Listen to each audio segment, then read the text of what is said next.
哎，你站住我看。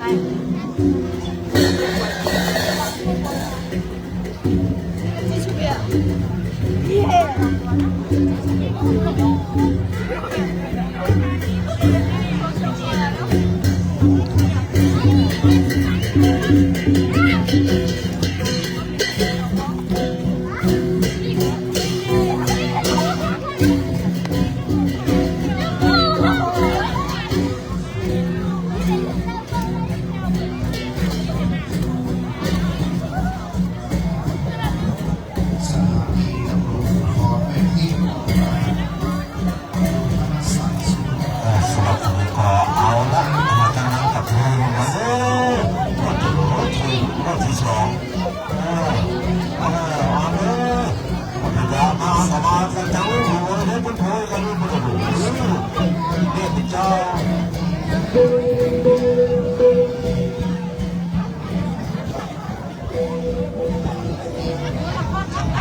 นะครับ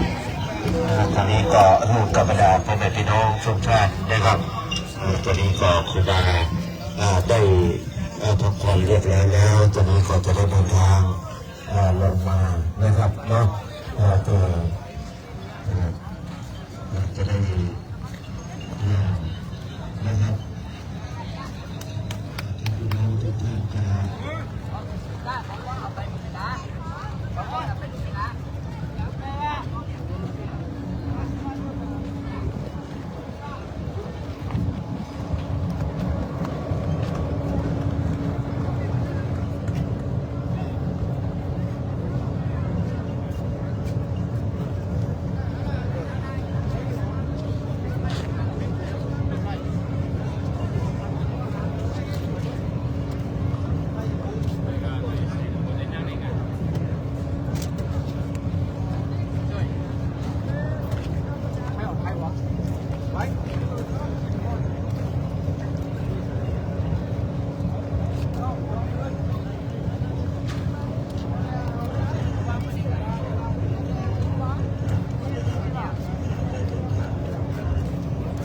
นั่น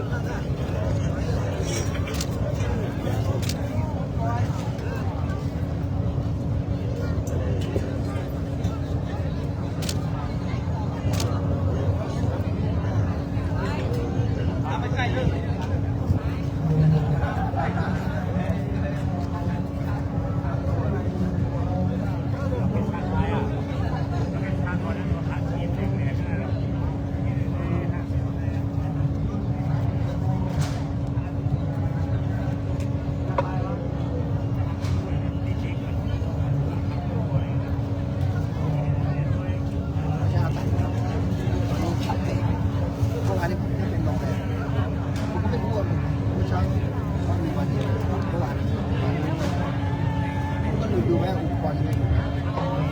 แค่2 คนนี่มันเลอะเทอะถ้างานนี้มันต้องสั่งอันนี้คนเดียวอ่ะเหนื่อยเนาะแล้วเมื่อเช้าผมไปเกี่ยวข้าวแล้วปกติ11:15เนี่ยเอาผ้าสีข้าวแต่นี่เงินจะเอาให้มัน10 ไปมันมีตั้ง26 คนกินข้าวกับเที่ยงเอ้าเที่ยง15ตัวก่อนหาเข้าไปมันไม่มีสัญญาณเดี๋ยวดูเข้าไปเข้าแผงเอ้าวางมายังเอ้ายังมีอยู่เหรอไม่ได้กินมอเตอร์ไซค์ผมนี่ไม่ค่อยมั่นใจเนี่ยของขาดผมไม่พังของที่เราไล่จุดไหนนะครับตัวส่งสัญญาณใช้ไวไฟแต่นี่คือแบตเตอรี่ที่ใช้แล้วตัวนี้คืออะไรอันนี้เครื่องทำความเย็นงั้นกล้องจะดับเป่าเป่าข้างหลังโทรศัพท์ถ้าไม่ใส่มันก็ดับนะชั่วโมงเดียวมันก็ดับแล้วผมมีออกช่องรอมาที่ไก่ประจัน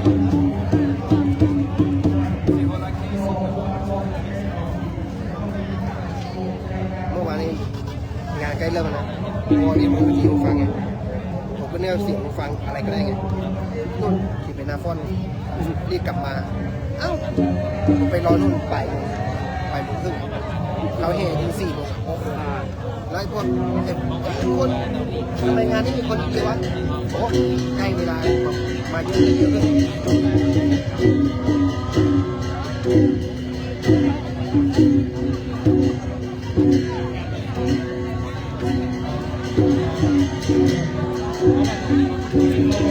นี่ก็ปักคงออก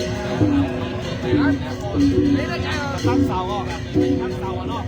เดี๋ยวไม้นี่ไม้มีแค่นี้ไม่ได้ใจออกไม่ได้ใจออก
มาขึ้นหรอ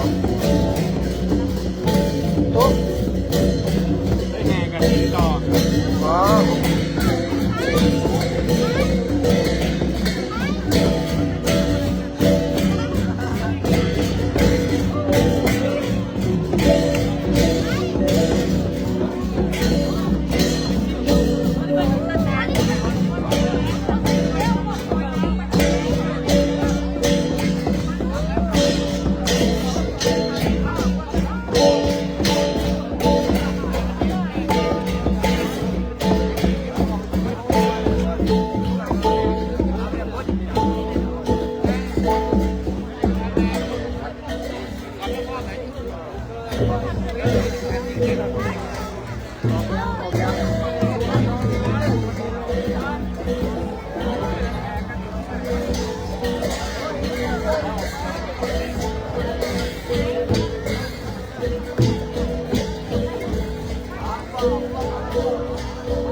ลุง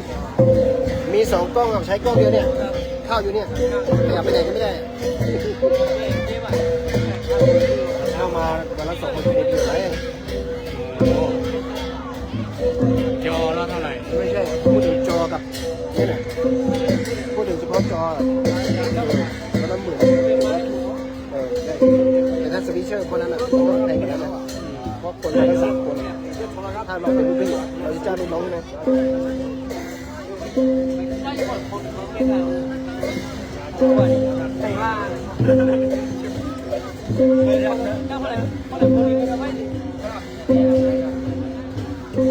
ก็รอบเราได้เร็ว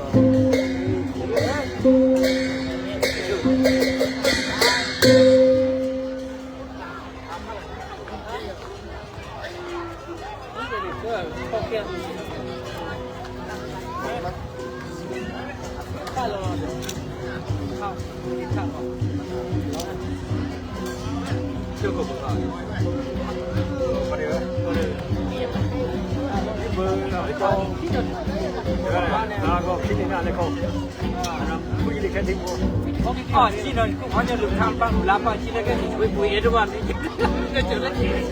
不办嘛的，我都觉得跟他没有。ไม่ถึงกูฮะ Hãy subscribe cho kênh Ghiền Mì Gõ để không bỏ lỡ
ครับ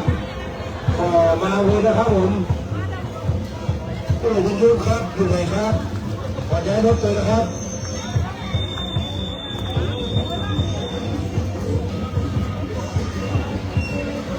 มาแก้รถแดงครับมาแก้ได้มาได้เชียร์ลูกคือแม่ลูกคือ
นะบริวารประจำหน้าตาเป็นที่นั่งของตัวเองใครถือชื่อไหนมาให้เอาไปที่นั่งของตัวเองไปหาที่นั่งเลยครับหาที่นั่งเลยถือของใครของมัน หาที่นั่งได้ เดี๋ยวจะได้เอามาประเคน คุณยายนี่ครอบครัวมีพระไตรน้องรักษาให้ดีนะเดี๋ยวผมจะนำเรียนไปให้ท่านนะครับทุกคนที่ถือของไปนั่งด้วย กลับไปที่นั่งเลยครับถือกลับไปที่นั่งเลยครับ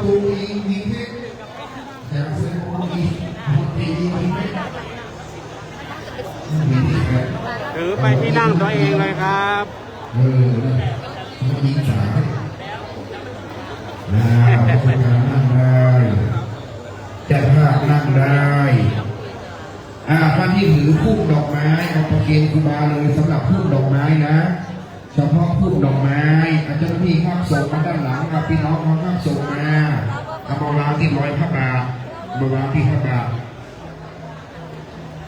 สำหรับสิงคโปร์ผ้าไตรเก็บไว้ที่ตัวเองเก็บไว้ที่ตัวเอง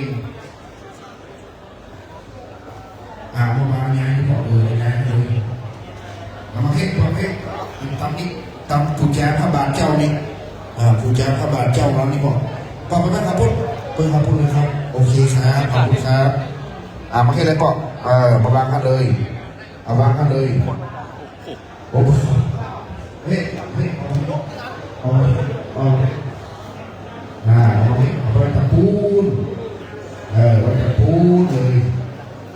ก็ไปตะปูนเลยเอาพาพูดไปไว้ตะปูนเลยครับเอากุญแจลอยพระบาทพระพุทธเจ้าเอาไว้มือขวากุญแจไว้มือขวา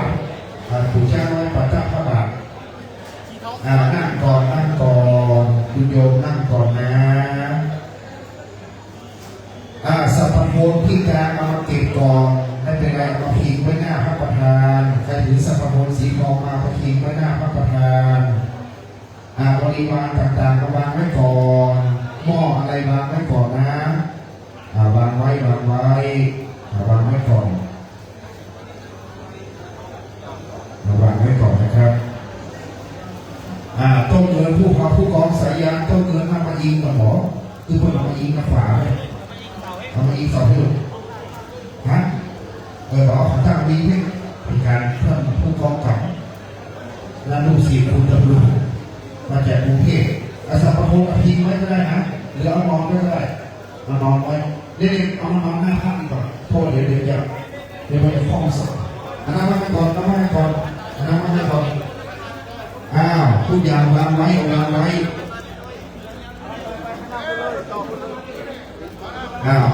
้วางไว้ก่อนผู้กองสายยันเราให้ผู้โยมเอาไว้เฉยๆยังไม่ต้องประเคนยังไม่ต้องประเคนเพราะเรายังไม่ได้ถวายกฐินนะครับขอรบกวนผู้โยมอย่าเพิ่งประเคนเอาวางไว้ด้านหน้าผู้บาเฉยๆเอาวางไว้ก่อนนะครับเอาวางไว้ก่อนไว้ใกล้ๆนี่คุณแม่สิริมีเก้าอี้หรือยังโอเคนะแม่นะอย่าเพิ่งประเคนนะแม่สักการถวายก่อนเอาวางไว้ก่อนเอาวางไว้หน้าครับพ่อวางไว้หน้าเอาวางไว้หน้าใจเย็นวางไว้ก่อนรอแป๊บหนึ่งนะครับเพื่อนยัง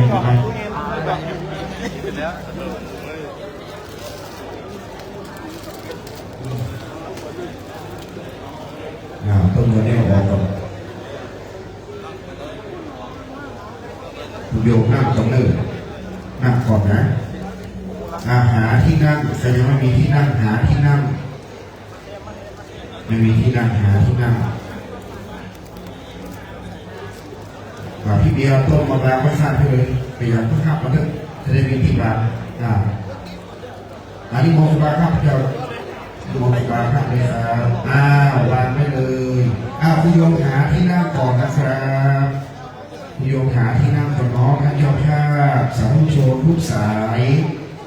ผู้บุญบารมีหาที่นั่งก่อนนะครับทุกคนไปนั่งก่อนน้องจะได้สบายจะได้สะดวก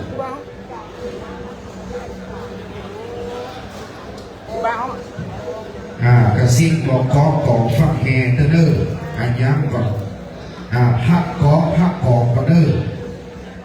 พี่น้องกระเดียงเขากระซิบบอกครับนะครับบอกทั้งลูกเขาเราฟังแฮเรื่องพักกองก่อนเดี๋ยวรอสักคำหนึ่งเดี๋ยวจะได้อธิบายขั้นตอนให้แก่เจ้าภาพตอนนี้กองหยุดก่อนหยุดกองนะครับแล้วนั่งให้เรียบร้อยใจเย็นๆเพราะว่าจะมีขั้นตอนละเอียดให้เป็นระเบียบเนาะจะขอความเป็นระเบียบนะห้อง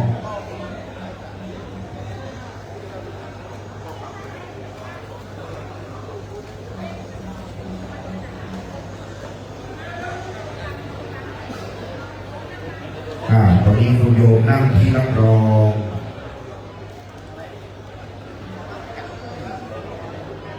นั่งเลย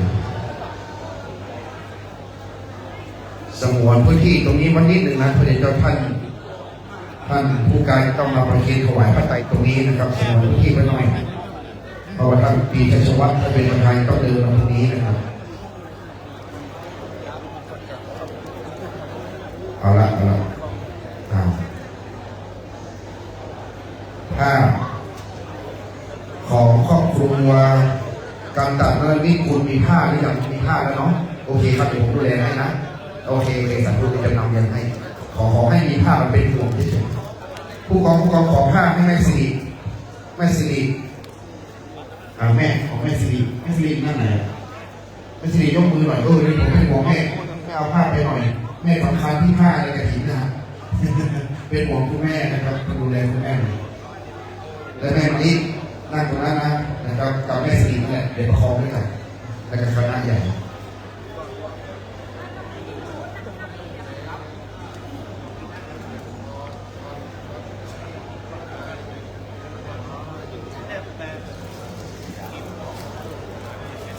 โอเคเป็นสีมันนะครับเรียบร้อยแล้วเป็นสีอะไรล่ะอ๋อมีที่อยู่นี่กันเอาไปทำไตเลยเอาไป2 ไตเลยนั่งให้แม่มานี่ไปโอเค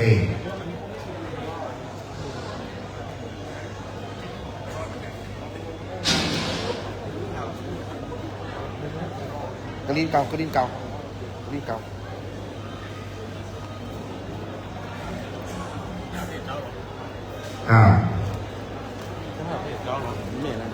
ได้ครับแม่สิริของพ่อมงคล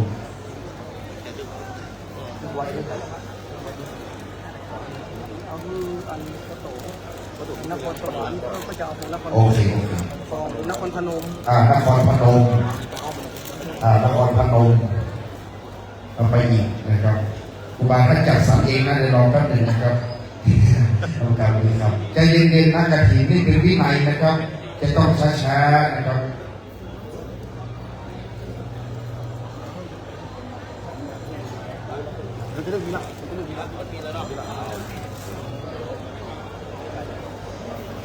ตอนนี้ขออนุญาตโอกาสจากพระสงฆ์พระเถรานุเถระเจ้าคณะพระสังฆาธิการครูบาอาจารย์ผู้ลูกขออนุญาตโอกาสในร่มบารมีของพระครูบายาวิชัยภิกขุพระมหาเถระทุกรูปที่โปรดเมตตาในวันนี้ครูบาอาจารย์คณะสงฆ์องค์สามเณรทุกรูปทุกสายที่ได้โปรดเมตตาในการประกอบพิธีการตั้งแต่เช้านะครับตั้งแต่เช้าจนถึงบ่ายตอนนี้นะครับพิธีบ่ายเรามาพร้อมกันที่นี่ขอโอกาสพระครูบายาวิชัยภิกขุครูบาท่านเป็นประธานสงฆ์ในตอนบ่ายบัดนี้ครูบาได้นั่งเทียบอักสงฆ์สาธุชนพุทธบริษัทเราครับในขณะนี้เราได้ไปเททองหล่อหัวใจดวงพระไทยของครูบาเจ้าอภิชัยขาวปีครูบาเจ้าอยู่วัดพระพุทธบาทผาหนามครอบครัวการตากนรมิตรคุณทราบดีเพราะว่าเป็นเจ้าภาพหลายปีไม่เคยขาดการเปลี่ยนผ้าครอง วันนี้กระผมนำเรียนท่านประธานในพิธีและคณะเจ้าภาพทุกสายนะครับ ที่ได้ให้เกียรติในวันนี้ เจ้าภาพทุกคณะเจ้าภาพทุกส่วนที่ได้ให้เกียรติเดินทางมาดังนั้นตอนนี้แม่สิรินั่งกับพื้นได้เนาะนั่งกับพื้นได้นั่งกับพื้นถ้านั่งกับพื้นไม่ได้จะนั่งเก้าอี้นั่งกับพื้นเรียบเลยนะครับวันนี้ครับด้วยความเคารพสายประธานสายที่หนึ่งวันนี้นะครับได้รับเกียรติจากท่านพลตรีชัชวัฒน์ครอบครัวอาดีรัตนนครเป็นสายที่หนึ่งถวายผ้ากฐินทานวันนี้เราท่านทั้งหลายสายที่สองที่เกสันสิงคโปร์นะครับวันนี้มิสเตอร์อินเกนชงเบลฟันภูเชียงใหม่นะกูนักเฮงวันนี้สายที่สองสายที่สามครับองค์ตระกูลกันตะนฤมิตกุลสาธุสายที่สี่วันนี้นะครับด้วยบุญบารมีเรียกว่ากุลเติมบุญโดยการนำของพระมงคลแม่สิริบุญกิติกุลสายที่ห้าสายท่านสจ.ภูเชเรศพ่อกำนันบุญเรือนคำพิโลท่านผู้พันยศสรันคุณพระนันศักดิ์เป็นสายที่ห้านั่งด้านขวานะครับดูแลพ่อกำนันด้วยได้พระไตรและพ่อกำนันนอกวันนี้ครับท่านพลตรีชัชวัฒน์ท่านพลนายพลหรือท่านพลตรีชัชวัฒน์นี่เป็นรุ่นบุกเบิกตั้งแต่รุ่นบุกเบิกนะครับคุณจารึกพิธีกรอาจารย์มาสนองงานครูบาตั้งแต่ครูบาอายุ20 กว่านี่พระครูบายาวิชัยมีบารมีแล้วนะครับตอนนั้นม่อนผาขาวเดิมชื่อบ้านแม่ลายบ้านนี้หมู่บ้านนี้นะครับชื่อแม่ลายใครมาตอนนั้นในวิหารนี่ยังไม่มีครับหลังเจดีย์พระบรมธาตุนี่เป็นกองดินสูงใหญ่ยังไม่มีเจดีย์ตรงกลางนี่มีองค์พระสรีบุญเมืององค์เดียวตอนนั้นยังเป็นสีขาวยังไม่ได้ลงรักแล้วก็มีรัตนบัลลังก์เพียงอันเดียวฐานเดียวและตรงนี้ไม่มีสิ่งก่อสร้างแม้แต่อย่างเดียวนะครับต้องใช้มุงใบตองตึงหรือมุงคาทำพิธีในขณะนั้นนะครับเขาประทักศีลเวียนรอบองค์พระเจ้าบุญเมืองเนี่ยนะครับพี่น้องกะเหรี่ยงถือพระองค์เล็กๆยกขึ้นเหนือหัวศีรษะเนี่ยนะครับแล้วก็เวียนรอบสวดอิติปิโสพระขวากันใหญ่ตอนนั้นไม่มีสิ่งก่อสร้างครูบาท่านไปสร้างที่บ้านห้วยปากั้งอำเภอแม่เสลียงก็เคยติดตามไปมีพระบรมธาตุ1 องค์นะครับที่นู่นตรงนั้นมีไฟฟ้าไม่มีสัญญาณโทรศัพท์จำได้ว่าตอนนั้นนี่โทรหาใครไม่ได้เลยแล้วต้องอยู่ทั้งวันนี่จะติดต่อใครนี่ยากลำบากอีกแห่งหนึ่งนี่คือจอมทองอันนั้นสบายเพราะใกล้เมืองครูบาก็ท่านอยู่ที่นั่นและพอนะครับหลายปีผ่านมาท่านพลตรีชัชวัฒน์ก็ดีสายแต่ละสายก็ดีหลั่งไหลมาที่จอมทองมาที่ฮอดมาที่แม่เสลียงแม่ห้องสอนตอนนี้นะครับมาเห็นอีกทีวิหารนี่เริ่มขึ้นฐานมาเห็นรอบ2บนนี้นะครับมุงแสลมเมืองว่ามุงแสลมเขียวสีเขียวตอนนั้นทำพิธีนี่แสงแดดส่องรอบทางแสลมเขียวตกลงมาในนี้หน้าทุกคนจะต้องเขียวหมดนะตอนนั้นเนี่ยวันนี้โชคดีนะมาแล้วครูบามุงหลังคาเสร็จอลังการไม่นึกไม่ฝันว่ามหาวิหารอย่างนี้จะอยู่ท่ามกลางภูเขาอนาถปิณฑิกเศรษฐีสร้างเชตวันมหาวิหารถวายพระเจ้าพระเจ้าพิมพิสารสร้างเวรุวันมหาวิหารถวายพระเจ้านางวิสาขาได้สร้างบุพารามวิหารถวายพระเจ้าและวันนี้เราท่านทั้งหลายจะสร้างมหาวิหารหลวงมุจลินถวายพระพุทธเจ้านี่สาธุนะครับเป็นมงคลบัดนี้คุณอารมณ์คุณสิขาว่องเวทได้พระไตรหรือยังเอ่ยเดี๋ยวจะได้เตรียมพร้อม อาจารย์ที่หนึ่งท่านจะได้เตรียมผ้าไตรให้คุณอรุณได้รอใจเย็นๆนะโยมกำลังสับขึ้นมาครับเดี๋ยวจะได้พร้อมเพียงกันเดี๋ยวคุณอรุณกำลังมาเดี๋ยวต้องเตรียมผ้าไตรก่อนผ้าไตรอีกหนึ่งไตรผ้าไตรคุณอรุณนะครับคณะสงฆ์ครูบาอาจารย์เมตตาเดี๋ยวรอสักพักคุณอรุณกำลังขึ้นมานะครับเตรียมความพร้อมน้อมนำอธิษฐานนี่ตอนนี้คุณอรุณอยู่ที่นี่เดี๋ยวกำลังกราบครูบาอยู่นะครับขอบารมีกฐินทานถวายได้จำกัดไม่เหมือนการถวายอย่างอื่นเพื่อเราเดี๋ยวรับพระไตรนะเดี๋ยวเตรียมพระไตรมาให้นะเอาจะกลับแล้วเหรอถวายไว้ก่อนสาธุสาธุเดี๋ยวฝากวัดกับคุณอรุณด้วยนะฝากมาช่วยกันสร้างกฐินทานนะครับถวายได้1 เดือนแรม1 ค่ำเดือน 11สิ้นสุดวันเพ็ญเดือน 12วันนี้เดือน 12ขึ้น6 ค่ำเวลากฐินเหลือเพียง7 วัน12 วันถ้าถึงวันลอยกระทงปุ๊บเลยเที่ยงคืนไปปุ๊บหมดสิทธิ์แล้วกฐินทานสามารถถวายได้1 วัดในปีนั้นเพียงครั้งเดียวสมมุติว่าม่อนผาขาวรับกฐินจากโยมวันนี้เสร็จปุ๊บพรุ่งนี้มีโยมใหม่มาถวายขอถวายกฐินพรุ่งนี้ม่อนผาขาวไม่สามารถรับกฐินได้ทั้งที่เวลายังเหลือพรุ่งนี้เพิ่ง7 ค่ำเอง7 ค่ำหรือ15 ค่ำเหลือเวลาอีก7 วันแต่รับกฐินไม่ได้แล้วต้องรอปี69กฐินจึงเป็นบุญพิเศษที่กำหนดด้วยเวลาเขาจึงเรียกกอไก่สระอาลอดิงแปลว่ากาละแปลว่าเวลาถ้ากอไก่สระอารอเรือแปลว่าการงานแต่กฐินไม่ใช้รอเรือใช้รอดิงกาละทานกำหนดซึ่งเวลาเมื่อรับถวายไปแล้วผู้นี้ก็ถวายไม่ได้แล้วต้องรอปี69คุยกันใหม่แต่ผ้าป่าจะมาอีกครั้งก็ได้นะแต่อันนี้เป็นผ้ากฐินกฐินเป็นชื่อผ้าไม่ใช่ชื่อเงินมีเงินไม่มีผ้าไม่เป็นกฐินมีผ้าไม่ต้องมีเงินแม้แต่บาทเดียวเป็นกฐินแต่สำหรับถามว่าไม่เอาเงินมาได้ไหมได้ขอให้มีผ้าบุญกฐินสำเร็จครับแต่เอามาแต่เงินไม่ต้องเอาผ้ามาไม่เป็นกฐินแน่นอนแต่ทำไมเขาต้องประกาศยอดเงินเพราะถ้าเอามาแต่ผ้าสำเร็จแน่ไม่ต้องเอาเงินมาสำเร็จแน่แต่ได้ปิดไฟปิดพัดลมครับไม่มีเงินจ่ายค่าไฟคุณจะรู้ราชการครับ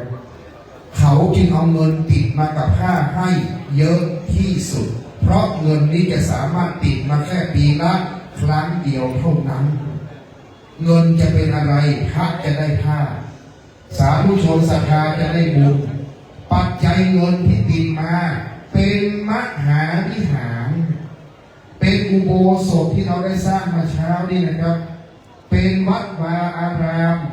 อนาถปิณฑิกเศรษฐีตอนสร้างเชตวันมหาวิหารเจ้าเชษขั้นที่ว่าเอาทองไปเทพื้นเพื่อจะยอมซื้อที่เจ้าเชษนะครับถ้าไม่มีเงินมานี่มีแต่ผ้ามาเป็นกฐินกับบุญเต็มเปี่ยมกลับไปบุญเต็มที่แต่วัดไม่เสร็จนะครับจะได้นั่งแสดงเขียวส่องหน้าเขียวกันใหญ่นี่แหละครับบุญจะเป็นวัดเราทั้งหลายครับ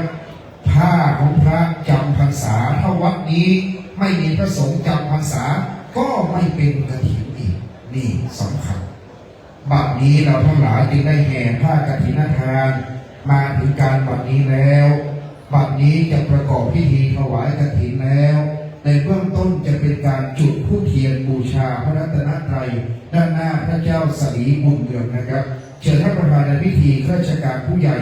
ผู้สนองงานรับใช้ใกล้ชิดติดเมืองพยุคลบาทเชิญครอบครัวท่านพลตรีชัชวัฒน์อารีรัตนนครพร้อมด้วยคุณนายได้อธิษฐานจิตเบื้องหน้าพระพุทธปฏิมากรครับวันนี้สาธุชนประนมมือขึ้นนะครับท่านพลตรีชัชวัฒน์ ท่านเสมอต้นยังไงเสมอปลายอย่างนั้น ได้ตั้งจิตอธิษฐานพร้อมกันไม่เคยขาดประกาศความดี เป็นบุญศักดิ์ศรีเป็นบุญศักดิ์สิทธิ์เป็นบุญที่จะน้อมจิตอธิษฐานนะครับวันนี้สาธุชนน้อมประนมมือครับตั้งจิตตั้งใจทำจิตให้ใสทำใจให้เป็นสมาธินะครับวันนี้ท่านได้พระเจ้าศรีบุญเมืองอันศักดิ์สิทธิ์ขณะต่อไปครับจะจุดธูปเทียนบูชาครูบาเจ้าศรีวิชัยและครูบาเจ้าอภิชัยเชิญมิสเตอร์เทียนชงจากสิงคโปร์ครับได้จุดเทียนจุดธูปเป็นเครื่องสักการะเบื้องหน้าพระพุทธปฏิมากรครับได้น้อมนำตั้งจิตอธิษฐานให้น้อมนำเป็นมงคลการได้เป็นต้นเป็นประธานทุกสายบารมีให้เป็นบุญศักดิ์ศรีให้เป็นบุญศักดิ์สิทธิ์ให้เป็นบุญน้อมจิตพร้อมๆกันจะได้สร้างวัดในโลกบารมีพระครูบายาวิชัยนะครับวันนี้ท่านได้จุดเทียนตอนเช้าเราท่านทั้งหลายได้ร่วมด้วยช่วยกันปฏิบัติตั้งจิตตั้งใจเคร่งครัดปฏิบัติขอพรสืบชะตาอายุยืนในวันมงคลนะครับวันนี้เป็นวันแฮปปี้เบิร์ธเดย์ครูบานะเผื่อพี่น้องสิงคโปร์แฮปปี้เบิร์ธเดย์วันนี้เป็นวันคล้ายอายุมงคล31นะครับไม่แน่นะ3113อาจจะมาเร็ววันนี้ขอบคุณนะครับเป็นกิ่งดีมากต่อไปจะประเคนถวายตลปัดครับเรียนเชิญคุณจารึกกันตัดเรื่องนิกุลไปที่ต้นอาสมจะได้ถวายพระตลปัดต่อองค์ประธานสงฆ์นะครับประกาศพระพุทธรูป2 องค์องค์ละ60,000ครอบครัวคุณจารึกกันตัดเรื่องนิกุลรับไป1 องค์60,000ครับสาธุองค์ซ้ายเต็มเหลือองค์ขวา60,000พี่อุ๊จะภูเก็ตรับ60,000สาธุซ้ายขวาพร้อมจะต้องมีศาลารายครับรอบพระธาตุจะเห็นพระธาตุสำคัญเขาจะมีศาลารายรอบพระธาตุครูบาบอกว่าต้องใช้เสา209 ต้นต้นละ5,000คณะเราก็รับกันครับประกาศไป30 ต้น40 ต้นครูบาอริยชาติเมตตานะครับประกาศให้โยมสิงคโปร์เมืองจีนเมืองต่างๆรับเพิ่มเข้ามาต่อไปสุดท้ายครูบาก็ขอลูกศิษย์เมืองจีนสิงคโปร์รับปิดท้ายอีกตอนนี้209 ต้นครบเต็มตอนเช้านี่เรียบร้อยครับสาธุ209เต็มหมดแล้วท่านผู้การครับนี่เป็นมหามงคลเดี๋ยวก็มาร่วมกันสร้างอย่างอื่นอีกนะคุณจะได้ต้องมีอีกนะครับมีบารมีครูบาต่อจากนี้ไปครับผู้เทียนดอกไม้เป็นเครื่องสักการะเราจะน้อมกราบพระและสมาทานศีลสาธุชนกราบ1กราบ2กราบ3อิมินาสการะพุทธังอภิปูชยามาอิมินาสการะธัมมังอภิปูชยามาอิมินาสการะสังฆังอภิปูชยามาอะระหังสัมมาสัมพุทโธภะคะวาพุทธังภะคะวัน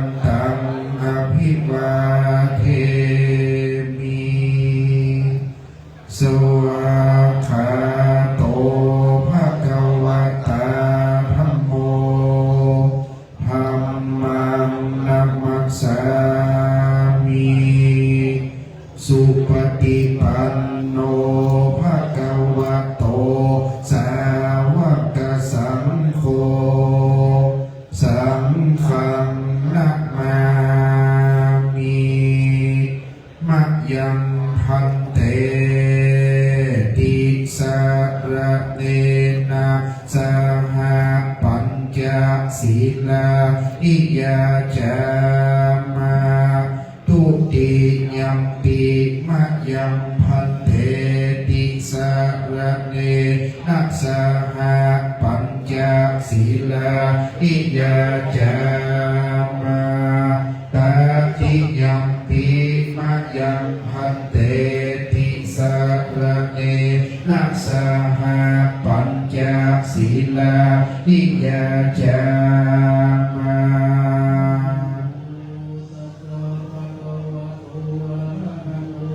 เข้าห้องต่อครับ นะโมตัสสะภะคะวะโตอะระหะโตสัมมาสัมพุทธัสสะนะโมตัสสะภะคะวะโตอะระหะโตสัมมาสัมพุทธัสสะนะโมตัสสะภะคะวะโตอะระหะโตสัมมาสัมพุทธัสสะนะโมตัสสะภะคะวะโตอะระหะโตสัมมาสัมพุทธัสสะนะโมตัสสะภะคะวะโตอะระหะโตสัมมาสัมพุทธัสสะพุทธังสรณังกัจฉามิธัมมังสรณังกัจฉามิสังฆังสรณังกัจฉามิ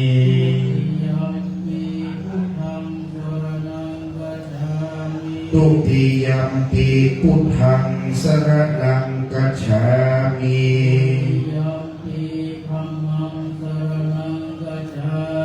ตุติยัมปิธัมมังสรณังกัจฉามิ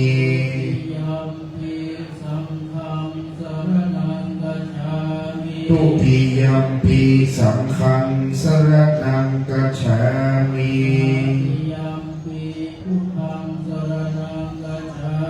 ตติยัมปิพุทธังสรณังกัจฉามิ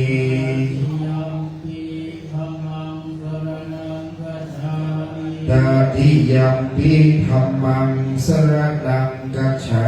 มิ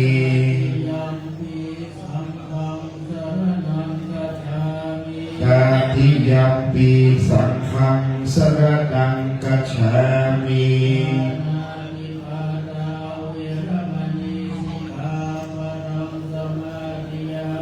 ปานาติปาตาเวรมณีสิกขาปะทังสมาธิยามิ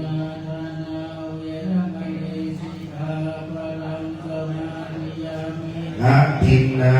ทนาเวรมณีสิกขาปะทังสมาธิยามิ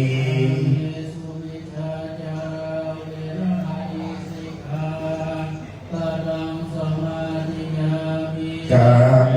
สุวิชาจาราเวรมณีสิกขาปะทังสมาธิยามิ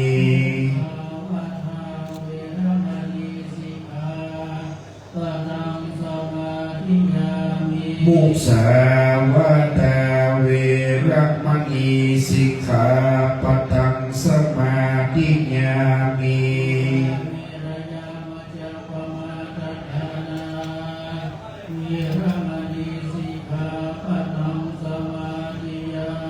สุราเมรยะมัจจปมาทัฏฐานาเวรมณีสิกขาปะทังสมาธิยามิ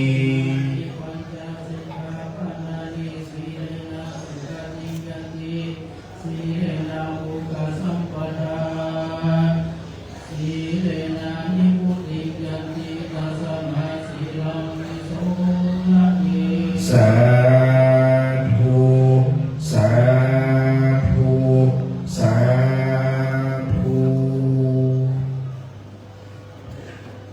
วันนี้เราทั้งหลายได้สมาทานเบญจศีลไปเป็นที่เรียบร้อยศีลใหม่บุญสำเร็จด้วยการรักษาศีลนะครับก่อนที่เราจะให้ทานเราทั้งหลายต้องมีศีลเสียก่อน วันนี้เมื่อกี้ในท่านเจ้าภาพท่านพลตรีชัชวัฒน์ก็ดีคุณจารึกก็ดีเอาประปัดไปประเคนถวายพระสงฆ์ใช้ให้ศีลครับร่างกายของเรานี่เรามีเสื้อผ้าเขาเรียกว่าอาภรณ์เป็นเครื่องประดับกายแต่ใจนี่ไม่มีอะไรเป็นประดับนะครับพระพุทธเจ้าก็เลยบอกว่าให้เครื่องประดับใจด้วยศีลเขาจะเรียกว่าศีลาภรณ์ครูบาเจ้าศรีวิชัยนี่นะครับท่านจึงได้รับการยกย่องถ้าคนเมืองเหนือเรียกครูบาศรีวิชัยว่าครูบาเจ้าศีลธรรมครูบาศีลธรรมครูบาศีลธรรมเป็นที่รู้กันว่าคือครูบาศรีวิชัยครูบาเจ้าต้องอธิกรเข้าเฝ้าเจ้าพระคุณสมเด็จพระสังฆราชที่กรุงเทพโอ้พระศรีวิชัยมาแล้วครูบาศรีวิชัยถือศีลกี่ข้อครูบาว่ากับข้าเจ้าถือศีลสี่ศีลสี่มีเหรอมีจาตุปริสุทธิ์ศีลคือความสำรวมในอินทรียสังวรครูบาบอกรวมหมดในศีลสี่นี่แหละดังนั้นเรียกว่าจาตุปริสุทธิ์ศีลงามที่สุดดังนั้นเราจะให้ทานเราต้องสมาทานศีลก่อนนะครับเพราะแม้แต่พระพุทธเจ้าจะบำเพ็ญเป็นผู้เจ้าชาติที่5สำเร็จเป็นพระพุทธเจ้าด้วยพระภูริทัตบำเพ็ญศีลบารมีตอนพระพรหมทีชัชวัฒน์จุดเทียนเมื่อกี้นะครับอธิษฐานครับข้อที่4ชาติที่4เป็นพันเอมิราชสำเร็จด้วยคำว่าอธิษฐานบารมีครับดังนั้นจึงเป็นบารมีอันสำคัญนะครับนี่เป็นศีลเป็นทาน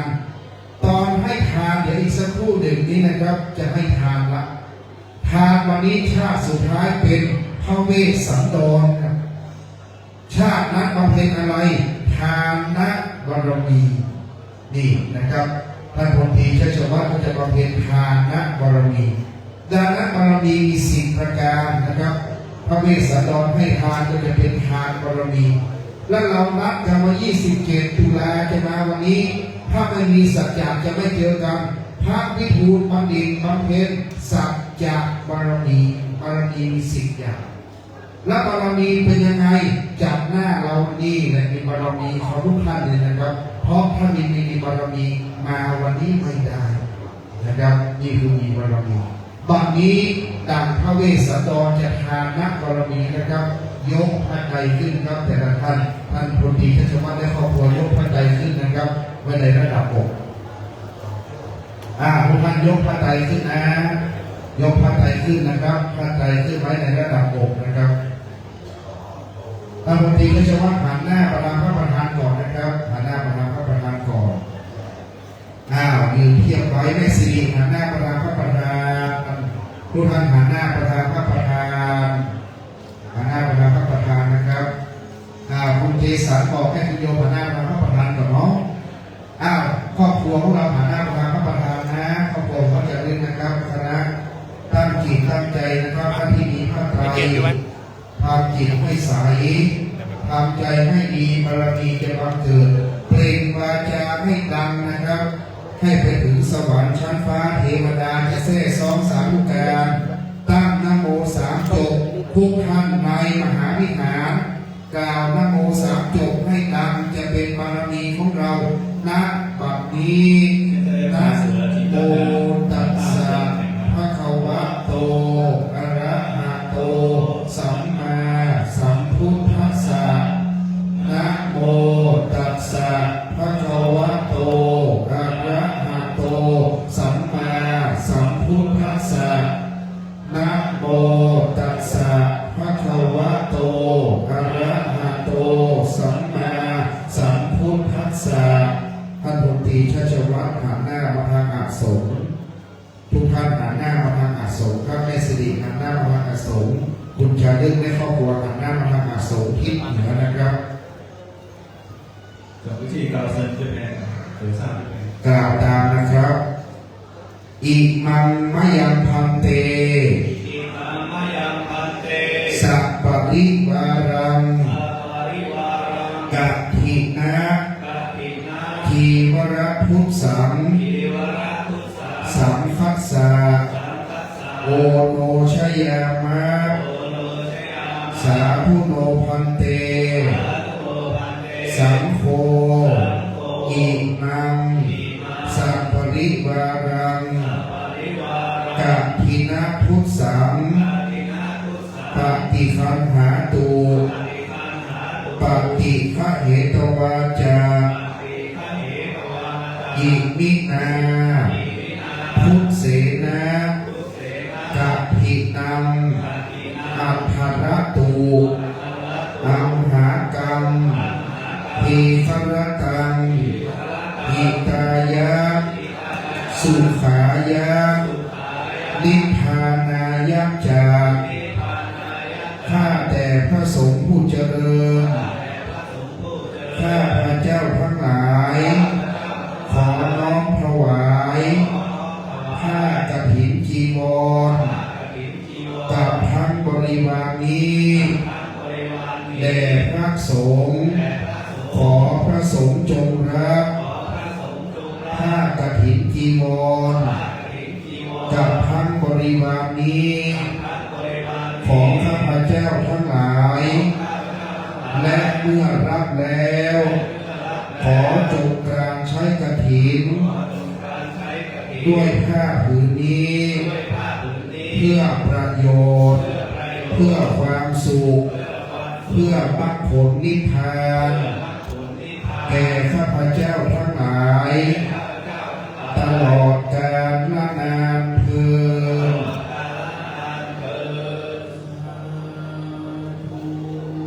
ท่านพลตรีชัชวัฒน์และครอบครัวอารีรัตนนคร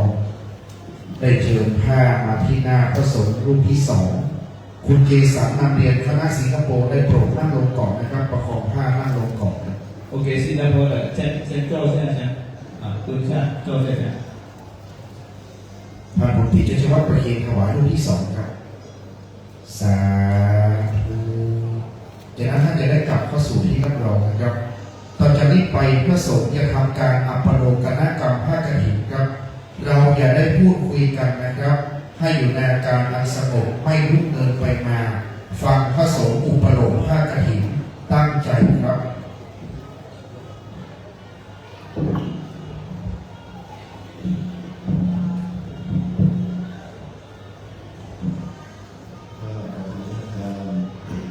กับพระผ้าอามิสังสะบริวารทุกตัวนี้เป็นของคณะเจ้าภาพองค์ปีชัชวัฒน์อารีรัตนนครของครอบครัวและคณะสภาประเทศสิงคโปร์และสาธุชนทั้งหลาย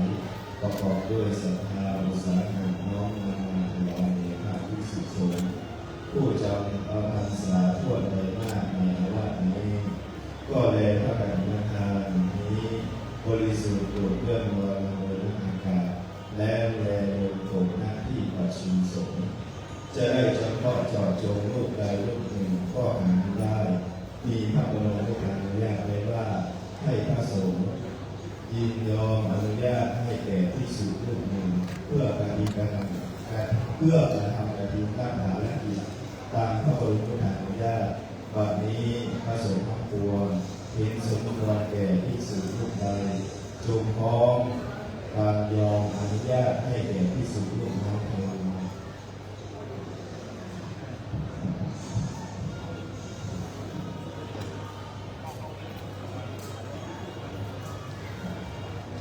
ผ้ากฐินทานกับทั้งผ้าอามิสังสะบริวารทั้งปวงนี้ข้าพเจ้าพิจารณาเห็นสมควรแก่ท่านพระอาญาวิชัยยัจโยเป็นผู้ประกอบด้วยศีลสุตาธิคุณและมีสติปัญญาสามารถเพื่อจะทำกฐินภารกิจให้ถูกต้องตามพระบรมราชานุญาตได้ถ้าพระภิกษุรูปใดเห็นไม่สมควรแล้วจงพักตัวขึ้นในท่ามกลางระหว่างสงฆ์ถ้าเห็นว่าเป็นการสมควรแล้วจงสาธุการขึ้นในของการเถิด สาธุ เป็นสังฆกรรมนะครับตอนนี้พระสงฆ์รูปที่สองที่ท่านพลตรีชัชวัฒน์เอาผ้าไตรมาถวายได้กล่าวว่าผ้ากฐินทานนี้นะครับเป็นของบริสุทธิ์ดุจเลื่อนลอยมาโดยนภาอากาศ แล้วเลยอย่าตกลงในที่ประชุมสงฆ์แปลว่ามี5 รูปขึ้นไป ไม่จำเพาะเจาะจงลงว่าเป็นของรูปใดพระสงฆ์ตามพระบรมพุทธานุญาตต้องยินยอมอนุญาตให้แก่พระภิกษุรูปใดรูปหนึ่งเท่านั้นนะครับดังนั้นรูปนั้นต้องจำพรรษาที่นี่ครับถ้าวัดนี้ไม่มีใครจำพรรษาไม่เป็นกฐินรูปนั้นต้องมีสติปัญญารู้ธรรม8 ประการมีพระจิตเป็นต้นพระสงฆ์รูปที่3จึงกล่าวว่าสมควรถวายแด่ครูบายาวิชัยไม่มีรูปใดทักท้วงขึ้นในที่ประชุมสงฆ์ต่างได้สาธุการขึ้นพร้อมกันแล้วดังนั้นองค์ครองคือครูบายาวิชัยภิกขุเป็นองค์ครองกฐินแล้วอนุโมทนาสาธุองค์ครองจะมีสิทธิพิเศษทุกอย่างนะครับรอก่อนนะครับแป๊บหนึ่งนะท่านประธานถวายองค์ครองสาธุท่านประธานประเคนพุ่มเป็นปัจจัยติดยอดสาธุอีกพุ่มหนึ่งอีกพุ่มหนึ่งสาธุส่งมาอีกพุ่มหนึ่งมาเลยขยับเข้ามาสาธุประเคนเสร็จกับรับรองชุดต่อไปนะครับถูกเติมบุญคุณแม่สิริบุญกิติคุณและคณะถวายศาลาหลวงนี่นะครับจะได้สร้างศาลานะครับสาธุใจต่อไปครับใจต่อไปสาธุไม่มีบาตรถวายบาตรเป็นบริวารกฐินถวายบาตรสาธุอันนี้อะไรคุณแม่เครื่องมือโยธาโบราณเขาบอกว่าเครื่องมือโยธาการน้ำร้อนแสงสว่างเป็นของบริวารกฐินนะครับสาธุบุญเติมบุญเข้าที่น้ำรองคนละโอ้ประเคนถวายตั้งแต่นี้แล้วสุดยอดครับขอบคุณแม่สิรินะและคณะนะครับไปเจอกันนะแม่นะไปเคนเสร็จแล้วจะกลับก่อนเขาจะขึ้นเครื่องบินนะครับโอทูแอร์เพลนนะแม่นะเดินทางปลอดภัยทุกนักซีอูอเกนนะแม่เดี๋ยวคณะคุณเจสันครับคณะคุณเจสันก่อนมาโดยตลปัดด้วยบาทด้วยผ้าไตรด้วยขอบคุณแม่ครับ你们手里有袈裟或者是别的东西都拿来送给主办这边。ครอบครัวคณะคุณเจสันจากสิงคโปร์เจ้าภาพสายใหญ่นะครับวันนี้คุณเจสันขอบคุณนะได้มาช่วยครูบาสร้างวัดนะครับเขียนถวายสาธุเอาบาตรมาตลปัดต้องอยู่สาธุเอาตลปัดไว้ใกล้ๆเลยครูบาจะเอาปัดพร้อมไว้ใกล้ๆครูบาสาธุส่งมาคณะสิงคโปร์มาเองครับคณะสิงคโปร์ถวายผ้ามาเลยสิงคโปร์ถวายผ้า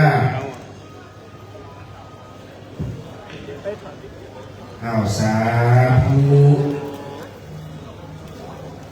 เข้าไปต่อเลยครับเข้าไปต่อเลย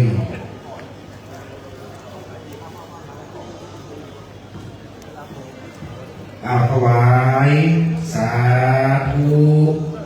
ถวายสาธุบาตรนะบาตรตลปัดคณะสิงคโปร์ถวายสาธุ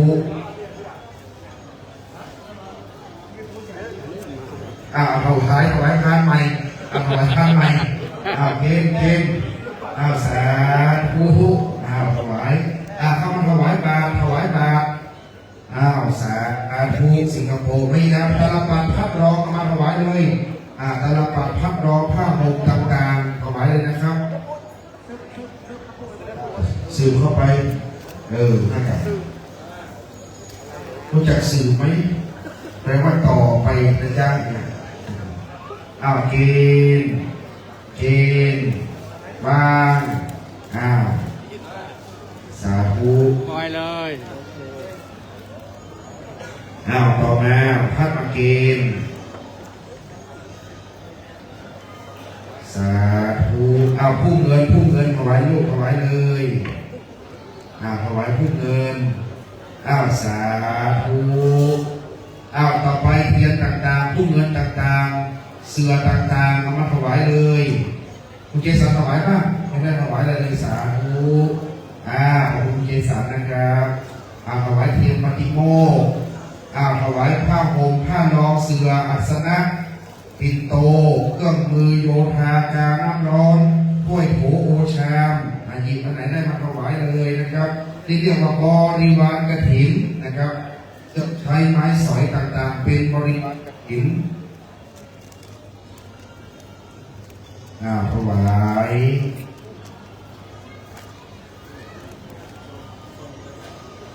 เครื่องมือโยธา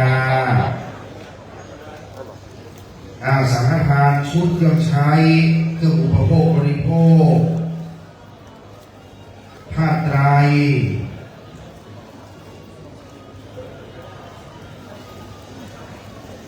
ถวายอาสนะผ้ารองหมอนกาวเสือสาธุเป็นบริวารเท่านั้นนะครับการปกติเฉพาะปีนี้จะมีบริวารเยอะมากนะครับปีนี้บริวารของเราจะเยอะมากนะครับยกเลื่อนเงินเดือนเพิ่มบริวารมากนะครับปีนี้อิสริยยศจะมาแน่นอนครับมหายศมหามิตรมหาศักดิ์บริวารนะครับยศศักดิ์ศรีศักดิ์สิทธิ์นะครับมาแน่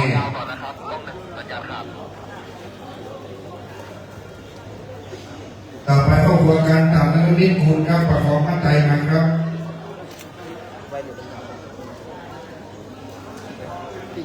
คุณจารึกนะครับต้องเป็นปัญญามาแล้วครับ ห้องกันเลยได้ อยู่ใกล้กันมัน ปัญญาห้องได้แล้วปัญญา สองตัวอยู่ใกล้กันเลยมันไม่ยอมให้ ยังเข้ากล้องหนึ่งไม่ได้นะครับ ได้ครับคุณพ่อจะถวายพระไตรพร้อมปัจจัย370,000 บาทสาธุครับสร้างอุโบสถไม้สักทองสักโคตันนะครับถวาย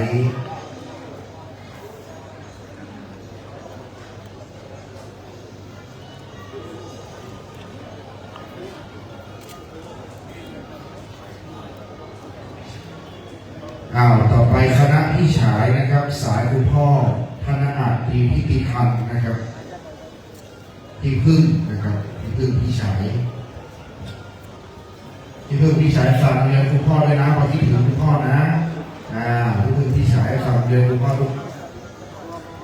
มีพระบรมสารีริกธาตุบรรจุด้วยสาธุที่พึ่งพี่ฉายขาดไม่ได้สายคุณพ่อนะครับ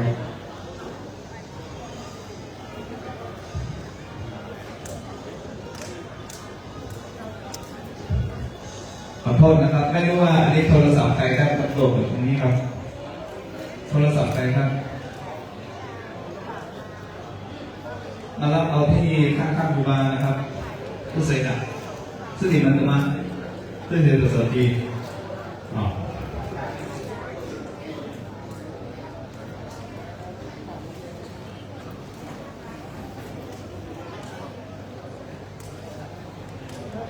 ครับประกอบเบอร์ก่อนเพื่อนที่เวียดนามฝากมาร่วม 48,000 บาทอันนี้ของเพื่อนจากเมืองไทย 10,000ก็1,000อันนี้เพื่อนจากกฐินม่อนพระบรมธาตุม่อนผาขาว 100,000 บาทสาธุอันนี้พระพุทธรูป 60,000เมื่อเช้าที่นับเป็นเมื่อเช้า 60,000กับเสาอีกนะครับ2 ต้นเป็น 70,000เป็นอีก 70,000ถวายครูบาสาธุต่อไปอีกชุดหนึ่งคือรูปหล่อครูบาพี่ชัยขาวปี 100,000 บาทสาธุต่อไปอีกชุดหนึ่งคืออุโบสถกลางน้ำบางศิลาฤกษ์วันนี้สร้างพุทธรูปที่จะบรรจุพระบรมสารีริกธาตุกลางน้ำพระประธานกลางน้ำเป็นต้นบุญไว้ก่อนนะครับต้นบุญไว้ก่อน 100,000 บาทสาธุแล้วก็จะมาอีกเรื่อยๆไม่ขาด อุโบสถจนเสร็จนะครับให้สำเร็จเพราะว่าครอบครัวการตานนิกุลจะสร้างจนสำเร็จสาธุถวายแบงค์20เอาไว้โปรยปลายให้ท่านโปรยทานนะครับโปรยทานอีกต่างหากนะครับ 6,000 บาทนะสาธุคุณแม่สุขภาพแข็งแรงนะจ๊ะสาธุแม่ใส่พานนี้6,000 บาทสาธุและถวายเป็นสังฆทานของใช้อุปโภคบริโภคอีก1,000 ใหญ่สาธุแม่ประเคนข้าวสารอาหารแห้งสาธุรับไปได้ขอบคุณครับผมก็พี่ชายพี่พึ่งนี่คุณพ่อของเรานะครับนี่ขาดไม่ได้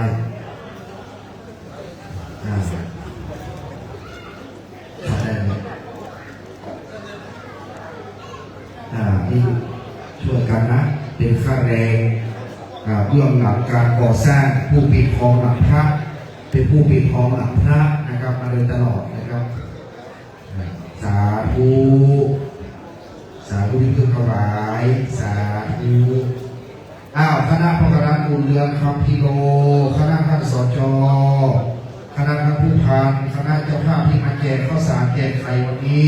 เสร็จวันนี้จะมีแจกข้าวสารแจกไข่เริ่มคณะพระกราบุญเรืองเขานะครับคณะท่านสจภูเชเรศและคณะใหญ่มาเกณฑ์ผ้าไตรด้วยนะครับสาธุสาธุ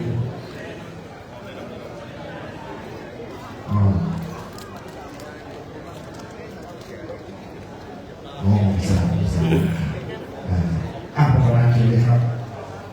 ประกาศนายกสมาคมกำนันผู้ใหญ่บ้านจังหวัดเชียงใหม่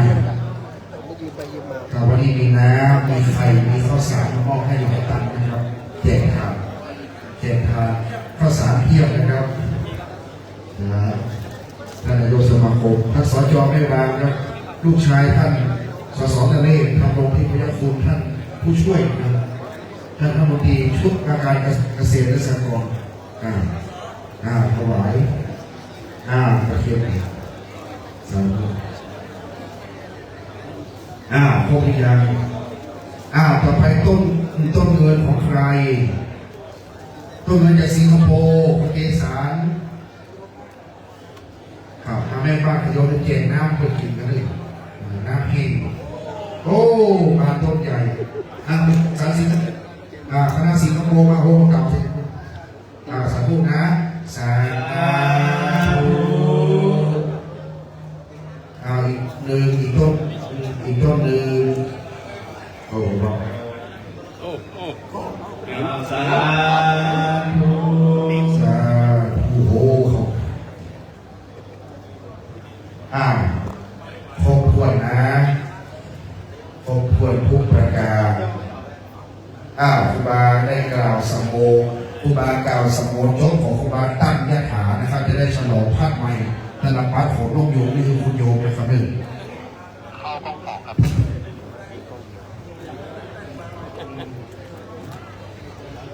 ขออนุโมทนากับคณะศรัทธาพ่อแม่พี่น้องศรัทธาบ้านโดยเฮาญาติพันธ์ศรัทธาทั้งหลายสาธุกับคณะทั้งหลายพร้อมด้วยคณะประเทศสิงคโปร์มาเลแล้วก็ไต้หวันก็ดีปักกิ่งก็ดีพร้อมด้วยคณะศรัทธาคุณทั้งหลายสายแล้วก็ยังคณะข้าราชการก็ดีพร้อมด้วยยังพี่น้องประชาชนโปกะวานิชเจ้าให้เจ้าสวนเจ้านาพี่น้องทั้งหลายตำบลที่ได้มาร่วมตามในงานยังทำบุญอายุสุจตาและร่วมบุญกฐินขอท่านทั้งหลายเป็นยิ่งเป็นโชคในบุญกฐินในปีแรกได้มาสร้างในพุทธศาสนาในสถานที่ที่นี่ชวนตัวกันมาก็เวลามาในนี่ก็คือกระกับเนาะค่อยปิ่นโพเท่าใดปิ่นว่า ลือกก็ได้อู้ส่วนตัวกับคณะศรัทธาเป็นลายได้อู้ได้จ่ามียังคณะโยมพี่ชายพร้อมด้วยคณะโยมพ่อ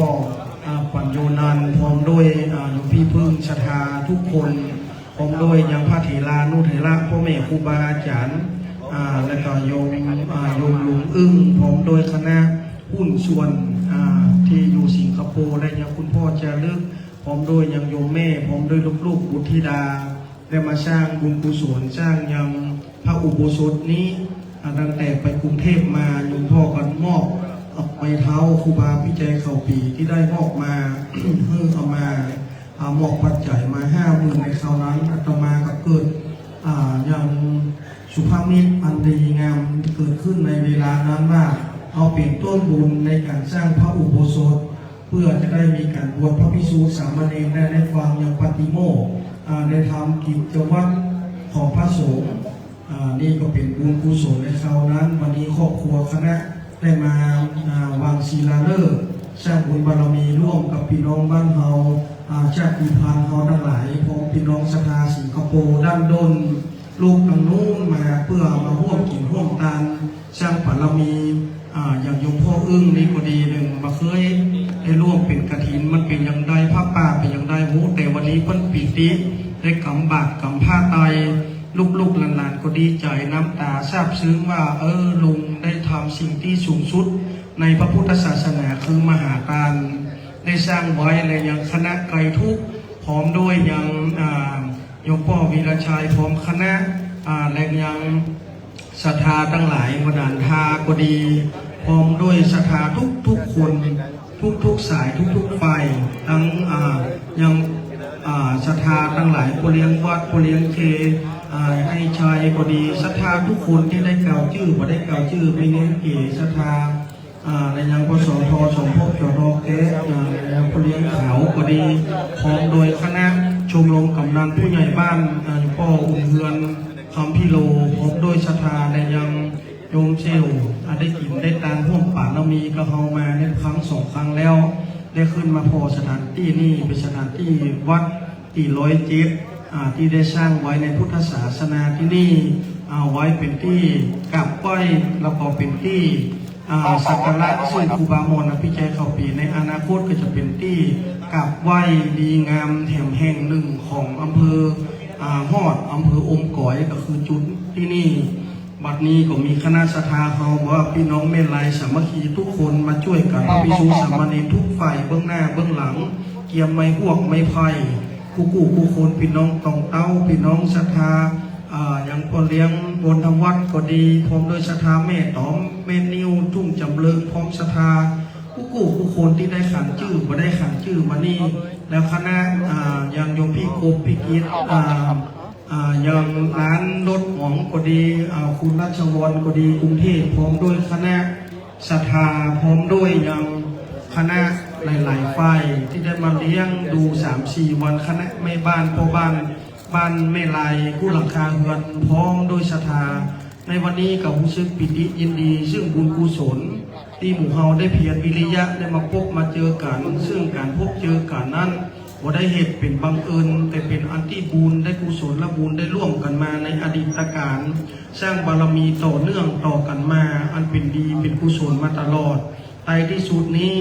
ก็ขอยังอำนาจแห่งคุณพระศรีรัตนตรัยคุณพระพุทธพระธรรมพระสังฆเจ้าคุณบารมีครูบาเจ้าอภิชัยเข่าปีครูบาเจ้าศีลธรรมพ่อแม่ครูบาอาจารย์พระเดชพระคุณหลวงปู่ทองสิริมังคโลอาจารย์ลิยะและยังพระบรมธาตุเจ้าม่วนผาขาวสถานที่นี้พระประธานอันมีนามว่าพระเจ้าสิริอุ่นเมืองเป็นเก้าพระบาทจงมาอภิบาลปกปักรักษาสุขรวะโพธิสัตว์เจ้าปกป้องรักษากัญญาหุราชธาอาคำว่าโอ๊ตอาคำว่าโจดอาคำว่าบะหมี่อย่าได้บังเกิดแก่ข้าพเจ้าทั้งหลายนั้นอิ่มเท่าวังแด่เตอ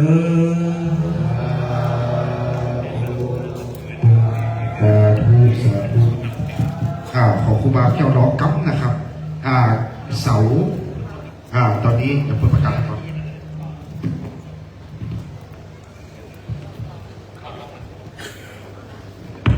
刚才师傅讲的是全部都是非常感谢大家来庆祝他今年的就送这位这次的加沙，这个加沙是很大的结果，一年只有一次，就是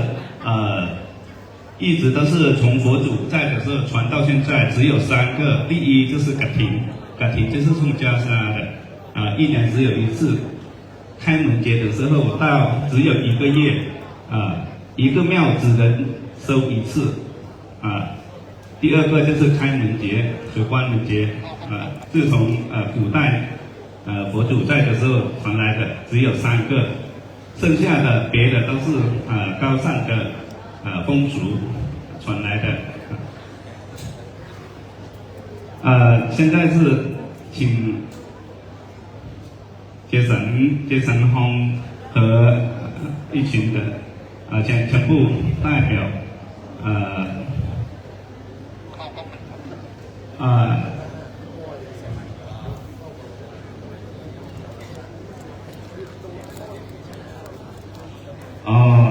只不过是非常感谢大家，因为这里是农村嘛，所以就是看到大家远道而来，就是每个人都是非常的高兴，非常的热烈欢迎现在剩下这个是捐给师傅，还有50万ครับอันนี้ก็เป็นกลุ่มคณะกลุ่มไกด์ทุกจากสิงคโปร์นะครับรับเป็นเจ้าภาพตอกเสาเข็มที่อารามห้วยม่วงใหม่นะครับจำนวน1,300,000 บาทถวายไปแล้วเบื้องต้นนะครับตอนนี้ค้างอยู่จำนวน500,000จึงก็เลยมาถวายเป็นปิดยอดนะครับวันนี้มาปิดยอดร่วมกันมาปิดยอดครั้งสุดท้ายนะครับให้ก่อสร้างให้ลุล่วงไปด้วยดีนะครับแล้วก็มีอะไรก็จะได้มาร่วมบุญกันอีกนะครับ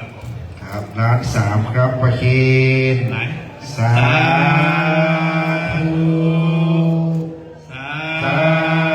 ธุสาธุเรียบร้อยต่อไปเดี๋ยวคุณเจสันในเรื่องเสาเหลือประมาณ152 ต้นเดี๋ยวจะได้ประกาศชื่อเนาะประกาศชื่อ